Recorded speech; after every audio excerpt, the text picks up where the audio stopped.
오늘 우리에게 주신 하나님의 말씀은 역대상 7장입니다. 제 7장.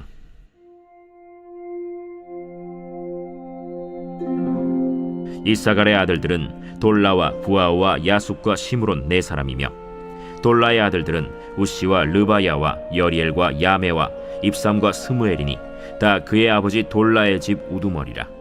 대대로 용사이더니 다윗 때에 이르러는 그 수요가 22,600명이었더라.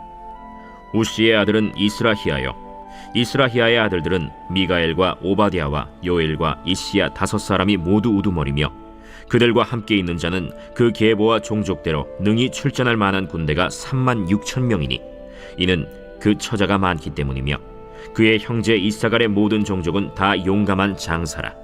그 전체를 계수하면 87,000명이었더라.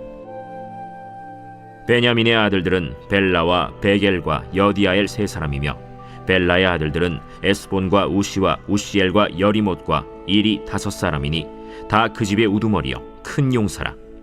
그 계보대로 계수하면 22,034명이며, 베겔의 아들들은 스미라와 요아스와 엘리에셀과 엘료에네와 오브리와 여레못과 아비아와 아나돗과 알레메시니, 베겔의 아들들은 모두 이러하며 그들은 다 그 집의 우두머리요 용감한 장사라. 그 자손을 계보에 의해 계수하면 22,000명이며, 여디아엘의 아들은 빌한이요, 빌한의 아들들은 여우스와 베냐민과 에훗과 그나아나와 세단과 다시스와 아히사알이니 이 여디아엘의 아들들은 모두 그 집의 우두머리요 큰 용사라. 그들의 자손 중에 능히 출전할 만한 자가 17,200명이며, 일의 아들은 숫빔과 훗빔이요 아헬의 아들은 후심이더라. 납달리의 아들들은 야시엘과 구니와 예셀과 살루미니 이는 빌하의 손자더라. 므낫세의 아들들은 그의 아내가 낳아준 아스리엘과 그의 소실 아람 여인이 낳아준 길르앗의 아버지 마길이니, 마길은 훗빔과 숫빔의 누이 마가라 하는 이에게 장가들었더라. 므낫세의 둘째 아들의 이름은 슬로브핫이니 슬로브핫은 딸들만 낳았으며, 마길의 아내 마가는 아들을 낳아 그의 이름을 베레스라 하였으며, 그의 아우의 이름은 세레스이며, 세레스의 아들들은 울람과 라겜이요, 울람의 아들들은 브단이니 이는 다 길르앗의 자손이라. 길르앗은 마길의 아들이요 므낫세의 손자이며, 그의 누이 함몰레겟은 이스톳과 아비에셀과 말라를 낳았고, 스미다의 아들들은 아히안과 세겜과 리키와 아니암이더라. 에브라임의 아들은 수델라요, 그의 아들은 베레시요, 그의 아들은 다하시요, 그의 아들은 엘르아다요, 그의 아들은 다하시요, 그의 아들은 사바시요, 그의 아들은 수델라며, 그가 또 에셀과 엘르앗을 낳았으나 그들이 가드 원주민에게 죽임을 당하였으니 이는 그들이 내려가서 가드 사람의 짐승을 빼앗고자 하였음이라. 그의 아버지 에브라임이 여러 날 슬퍼하므로 그의 형제가 가서 위로하였더라. 그리고 에브라임이 그의 아내와 동침함에 임신하여 아들을 낳으니 그 집이 재앙을 받았으므로 그의 이름을 브리아라 하였더라. 에브라임의 딸은 세라이니 그가 아래 윗성 베토론과 우센세라를 건설하였더라. 브리아의 아들들은 레바와 레셉이요, 레셉의 아들은 델라요, 그의 아들은 다한이요, 그의 아들은 라단이요, 그의 아들은 암미후시요, 그의 아들은 엘리사마요, 그의 아들은 눈이요, 그의 아들은 여호수아더라. 에브라임 자손의 토지와 거주지는 베델과 그 주변 마을이요, 동쪽으로는 나하란이요, 서쪽에는 게셀과 그 주변 마을이며, 또 세겜과 그 주변 마을이니 아사와 그 주변 마을까지이며, 또 므낫세 자손의 지기에 가까운 베스안과 그 주변 마을과 다안악과 그 주변 마을과 무깃도와 그 주변 마을과 돌과 그 주변 마을이라. 이스라엘의 아들 요셉의 자손이 이 여러 곳에 거하였더라. 아셀의 아들들은 임나와 이스와와 이스위와 브리아요, 그들의 매제는 세라이며, 브리아의 아들들은 헤벨과 말기엘이니 말기엘은 비르사이스의 아버지이며, 헤벨은 야블렛과 소멜과 호담과 그들의 매제 수아를 낳았으며, 야블렛의 아들들은 바삭과 빔할과 아스와시니 야블렛의 아들은 이러하며, 소멜의 아들들은 아히와 로가와 호바와 아람이요, 그의 아우 헬렘의 아들들은 소바와 임나와 셀레스와 아말이요, 소바의 아들들은 수아와 하르네벨과 수알과 베리와 이므라와 베셀과 톳과 사마와 실사와 이드란과 브에라요, 예델의 아들들은 여분네와 비스바와 아라요, 울라의 아들들은 아라와 한니엘과 리시아이니 이는 다 아셀의 자손으로 우두머리요 정선된 용감한 장사요 방백의 우두머리라. 출전할 만한 자를 그들의 계보대로 계수하면 26,000명이었더라. 오늘도 하나님의 은혜와 평강이 함께하기를 소망합니다. 여기 역대상 7장에도 앞의 내용처럼 이 족보 이야기가 이스라엘 여러 지파의 족보 이름들이 좀 생소한 이름들이 쭉 기록되어 있고, 거기에 더해서 그 지파의 군사력이 어느 정도였다 하는 것도 이제 기록을 했습니다. 특히 이게 이제 북이스라엘 지파 중심으로 그 지파의 인구와 또 용사들의 숫자를 기록을 해 놓았죠. 그래서 가령 이제 이사갈 지파 같은 경우는 그 병력의 군사의 숫자가 87,000명이었다. 87,000. 예, 그래서 강한 그런 군사력과 조직력을 이사갈 지파가 가지고 있었다 하는 것이고, 아셀 지파는 병력이 26,000명이었다. 그렇게 하는 것이고, 또 그 외에도 납달리 지파, 므낫세 지파, 에브라임 지파에 대해서도 그 지파의 족보 이야기 이름들을 쭉 기록해 놓았습니다. 근데 여러분, 이게 이제 단순히 어떤 족보 이야기, 사람들의 그 이름의 목록으로만 우리가 보는 게 아니라 그 가운데 하나님께서 이루시는 그 역사 가운데 이루신 하나님의 섭리를 우리가 보게 되는 것인데, 이렇게 흘러내려오는 역사 과정 가운데 이제 모든 지파들이 다 번창하는 게 아니죠. 번성하는 지파도 있고, 어떤 지파는 여러 가지 크고 작은 많은 고난을 겪게 되고 여러 가지 힘든 상황들에 놓이게 되고, 그럼에도 불구하고 모든 것이 다 하나님의 어떤 특별한 섭리, 은혜 가운데 이런 우리 인류의 역사를 통해 계속해서 이렇게 흘러내려오고 있다 하는 것을 우리가 보게 됩니다. 여러분, 만약에 하나님의 섭리가 없었다 그러면 이스라엘의 역사뿐만 아니라 우리 인류의 역사는 사실 지금 여기까지 올 수 없었고, 이미 노아 홍수 그때 다 끝이 났을 겁니다.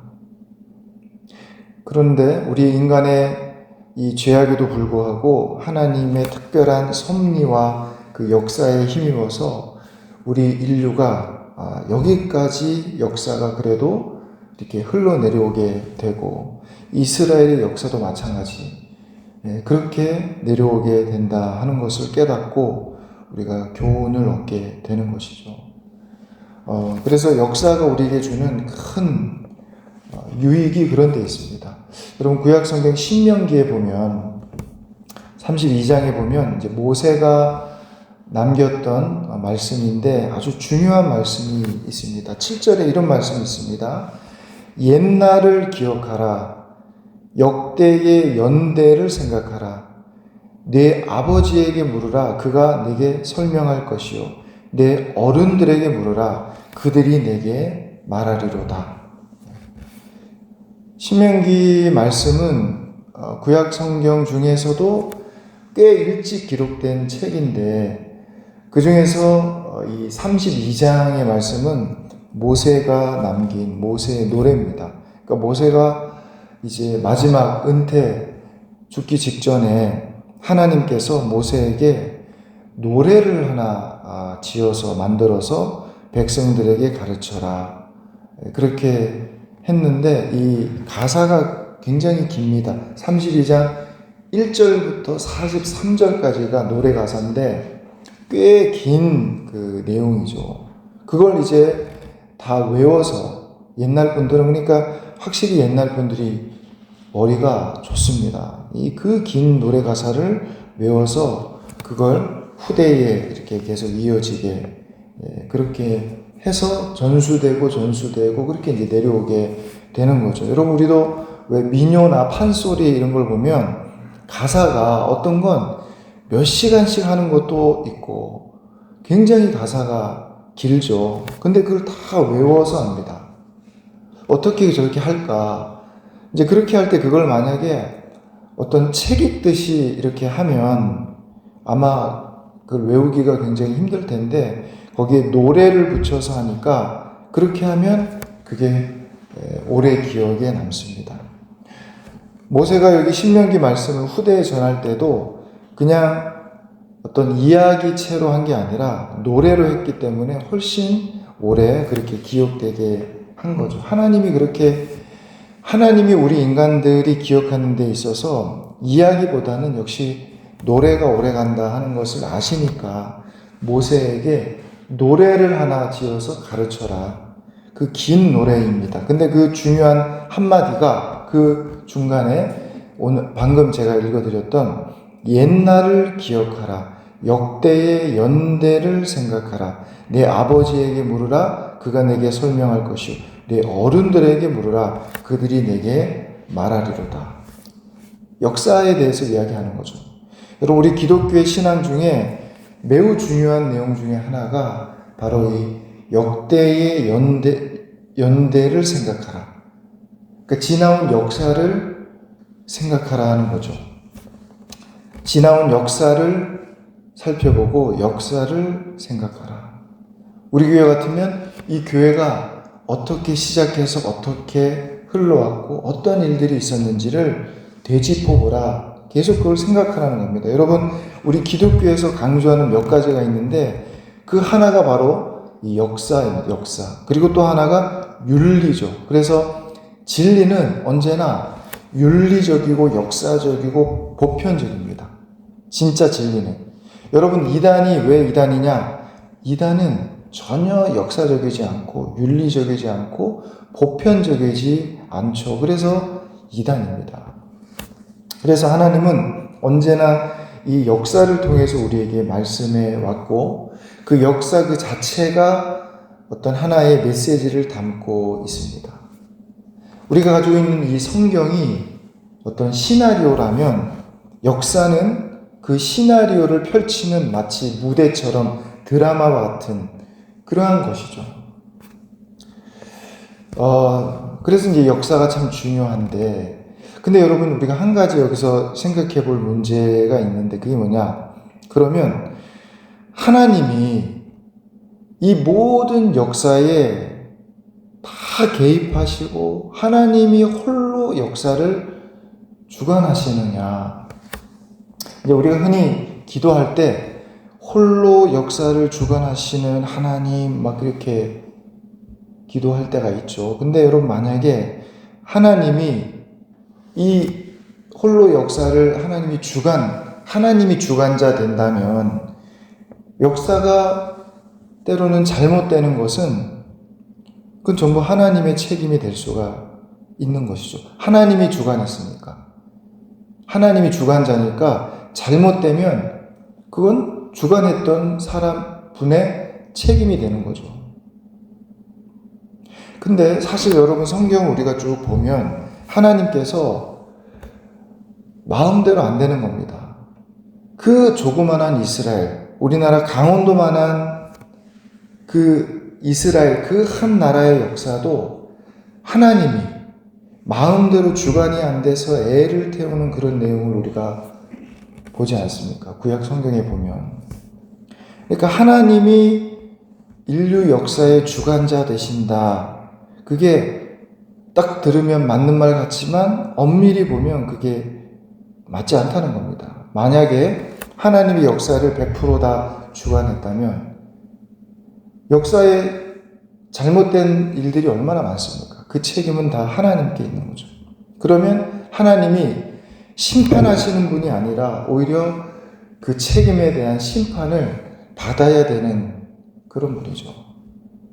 여러분 성경은 뭐라고 하냐면 오히려 이 어둠의 세상 주관자들과 그러면서 하나님 외에 다른 주관자들 세력이 있다는 겁니다. 어둠의 세상을 주관하는 영들이 따로 있고 사람들도 거기에 매달려 있다는 거죠. 그러니까 이런 말씀을 우리가 보지 않고 그냥 습관적으로 역사를 홀로 주관하시는 하나님, 전능하신 하나님, 그렇게만 우리가 이야기하면 이게 신앙이 엄청 좋아 보이지만 사실 꼭 그렇지 않다는 겁니다. 여러분, 우리 인류 역사가 하나님 뜻대로 다 된다면 얼마나 쉽겠습니까? 하나님의 뜻은 전쟁이 아니라 평화죠. 근데 왜 우리 역사에 이렇게 많은 전쟁과 슬픔과 고통과 수많은 사람들이 이유 없이 죽고 이런 일들이 벌어집니까? 여러분, 구약 성경의 예언서나 역사서를 쭉 살펴봐도 거기에 하나님 뜻대로, 하나님 소원대로, 하나님이 주관해가지고 마음대로 되는 게 거의 없어 보입니다. 그러니까 하나님이 슬퍼하죠. 울기도 하고 애를 태우고 통곡하고 돌아오라고 하나님이 눈물을 흘립니다. 이러한 역사에 대한 우리가 기본 바탕을 가지고 우리가 성경을 봐야 제대로 볼 수가 있죠. 여기 우리 역대에서 이스라엘 역사를 또 쭉 보면 아담에서 시작해서 다윗으로 내려가는 그 족보, 그걸 중심으로 유대인들이 이제 바벨론에서 돌아온 이후에 새로운 나라를 건설하려고 할 때 과연 어떤 나라를 우리가 만들 것인가, 지나온 역사를 쭉 돌아보는 겁니다. 그 중에 바로 다윗과 솔로몬 시대의 그 영광스러웠던 그 모습으로 회복되기를 마음에 기원하면서 이 역대기를 쭉 써내려가는데, 근데 그 과정이 그게 평탄치만은 않습니다. 많은 어려움들이 있고 고통들이 있고, 자기들은 그렇게 원하지만 역사가 그 뜻대로 그렇게 흘러가지가 않죠. 그래서 언제나 이 어둠의 세상 주관자들이 끌어가는 이 죄악이 만연한 세상의 흐름은 언제나 종말로 가는 거예요. 종말로. 그런데 그렇게만 가면 역사는 벌써 끝이 났겠죠. 그러나 그럼에도 불구하고 그 역사 가운데 하나님의 개입이 있다는 겁니다. 하나님의 섭리가 있고, 역사를 통해 말씀하시는 하나님의 특별한 섭리 때문에 역사가 오늘까지 이렇게 흘러내려올 수 있게 되고, 이게 얼핏 보면 우리가 그냥 낯선 사람들의 이름의 목록 같지만 우리가 다른 시각으로 보면 이러한 역사 속에 섭리하시는 하나님의 은혜가 있구나. 하나님의 특별한 은혜들이 중간중간 마치 어두운 밤의 별처럼, 빛처럼 빛나는 그 하나님의 역사가 있구나 하는 것을 우리가 봐야 하는 것이죠. 그래서 여러분, 오늘도 우리 힘든 현실 속에서도 이 참 죄악이 만연한 이런 세상 가운데서도 하나님은 우리와 함께 하시고, 또 우리 역사 가운데 하나님이 필요할 때마다 반드시 섭리하신다 하는 사실을 여러분 꼭 기억하고, 어렵더라도 절망하지 않고 날마다 믿음으로 살아갈 수 있는 그런 저와 여러분 될 수 있기를 간절히 소망합니다. 기도하겠습니다. 하나님 아버지, 감사합니다. 역사가 흘러오는 가운데 우리 인간의 죄악과 우리의 잘못으로 이 역사는 점점 종말을 향해 치닫고 있지만, 그러나 그 가운데서 우리 하나님의 특별한 섭리가 있고 하나님의 은혜가 있기 때문에 역사가 이렇게 오늘까지 흘러내려오게 된 것을 생각할 때 참으로 감사합니다. 하나님, 나 개인의 역사도, 우리 교회의 역사도, 우리 이 민족과 온 인류의 역사도 우리 하나님의 은혜 가운데 있음을 우리가 늘 생각하게 하시고, 오늘 이 시간 또 나는 나의 역사를 써 내려가는데 하나님, 내 삶에 하나님이 늘 함께 하시고 또 섭리하신다는 사실을 늘 기억하며 주님 앞에 믿음으로 살아갈 수 있는 우리 모든 성도들이 되게 도와 주시옵소서. 주님 앞에 모든 것을 의지하며 예수님의 이름으로 기도합니다. 아멘.